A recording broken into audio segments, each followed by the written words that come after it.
안녕하세요. 환자와 의사 사이를 소통해주는 통역의사 이영석입니다.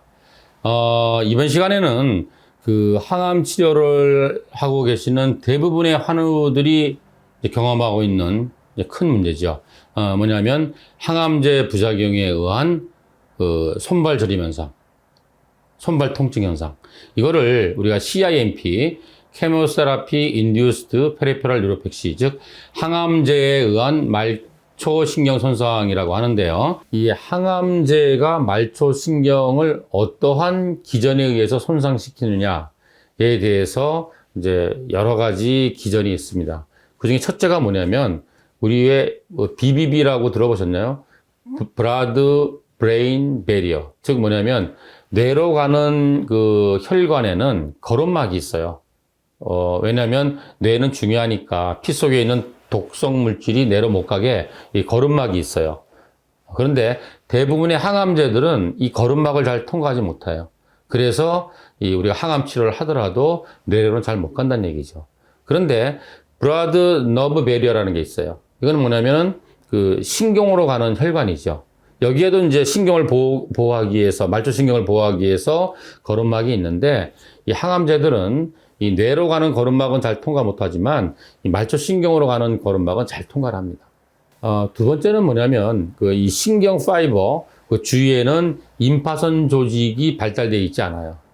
그래서 우리가 신경 조직으로 들어온 독성 물질들이 임파 조직을 통해서 배출이 돼야 되는데, 이 배출이 잘 안 되는 거죠. 그래서 말초신경이 자꾸 항암제의 독성 성분이 누적이 되는 겁니다. 세 번째는 같은 신경인데 뇌나 척수 같은 중추신경보다 말초신경이 항암제에 더 민감한 반응을 보내요. 네 번째는 우리 몸에 그 모든 부분의 신경이 이제 거미줄처럼 분포되어 있잖아요. 그런데 어떤 항암제의 경우에는 피부에 분포되어 있는 신경 문지를 직접 공격할 수도 있어요. 그래서 이 그림에서 보는 바와 같이 그 신경의 다양한 부위에 여러 항암제들이 작용하는데 그 항암제마다 작용하는 부위가 조금씩 다르다. 그래서 증상이라든지 그 지속 기간이라든지 강도가 조금씩 다를 수가 있습니다. 보여드리는 논문에서처럼 최근에는 산화 스트레스하고 또 신경세포에 분포되어 있는 미토콘드리아의 손상에 의해서 항암제가 이런 신경 손상을 일으킨다. 이런 논문들이 많이 나오고 있습니다. 특히 이 부분을 중요하게 생각해야 되는데, 왜냐하면 이 기전을 우리가 해결하기 위해서 여러 가지 약제를 쓸 수가 있다는 겁니다.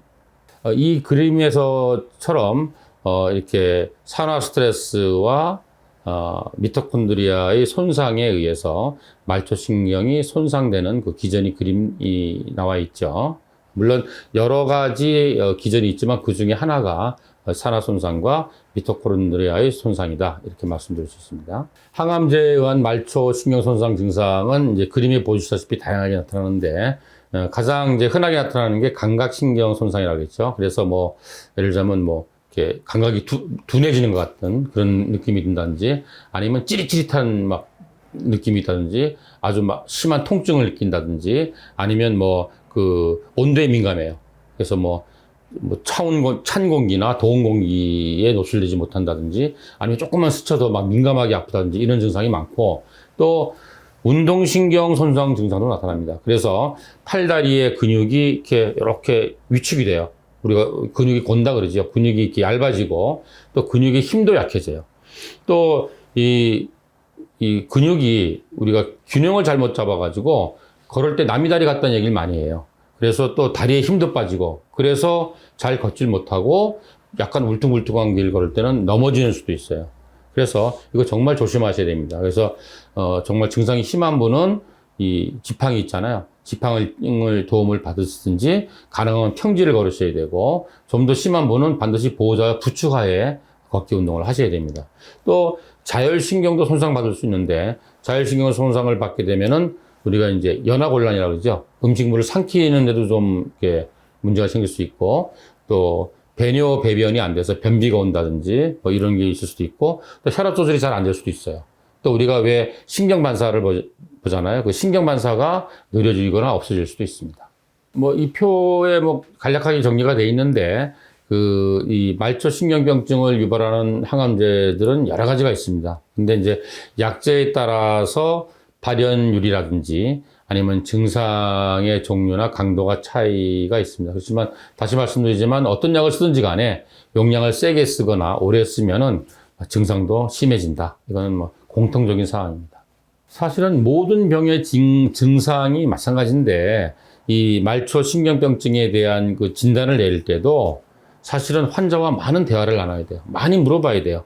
뭐 예를 들자면 환자가 어떤 그 당뇨병이 있었다든지 아니면 어떤 척추 디스크가 있다든지 아니면 뭐 어깨에 뭐 관절염이 있었다든지 뭐 이런 기존에 어떤 병이 있었는지 아니면 어떤 항암제를 어떤 스케줄로 얼마나 오래 썼는지 뭐 이런 것들 또 환자가 호소하는 증상이 어떤 양상인지 이런 것들을 자세하게 물어봐야 돼요. 자세한 문진을 하고 또 의사가 또 만져보고 눈으로 보고 뭐 이렇게 진찰도 하고 이렇게 해야 되는데 우리나라 대학병원의 현실은 이게 거의 불가능하죠. 제가 주로 이제 환자분들한테 물어보는 것들이 있는데 이거는 본인도 한번 기억을 하셔서 내가 이런 증상들이 있으면 이게 내가 원래 있던 뭐 허리 디스크나 뭐 자골신경통이나 관절염의 증상인지 아니면 이게 어떤 암이 진행이 돼서 오는 증상인지 아니면 항암제 부작용인지를 가늠할 수 있어야 돼요. 첫째 뭐냐면 이제 대부분 처음에 말하는 게 그거예요. 손이나 발이 감각이 둔해지거나 찌릿찌릿한 증상이 있는지 이걸 물어보셔야 되고 또 하나는 손끝이나 발끝이 이게 아픈지 그죠? 또는 장갑을 끼고 있는 것 같은지 스타킹을 신고 있는 것 같은지 또 이런 증상들이 약간 불편한 정도인지 아니면 자꾸 신경이 쓰일 정도인지 그리고 이게 점점점 심해지는지 또 걸을 때 이게 이 다리나 또는 팔에 힘이 점점 빠지는 것 같은지 아니면 최근에 이렇게 물건을 집으려다 놓친 적이 자주 있었는지 아니면 이렇게 걷거나 계단을 오르기가 점점 힘들어지는지 그리고 또 이러한 증상들 때문에 내가 어떠한 일상생활이나 어떠한 그 일을 하는데 지장이 있는 정도인지 이런 거를 본인이 항상 질문을 하셔야 됩니다.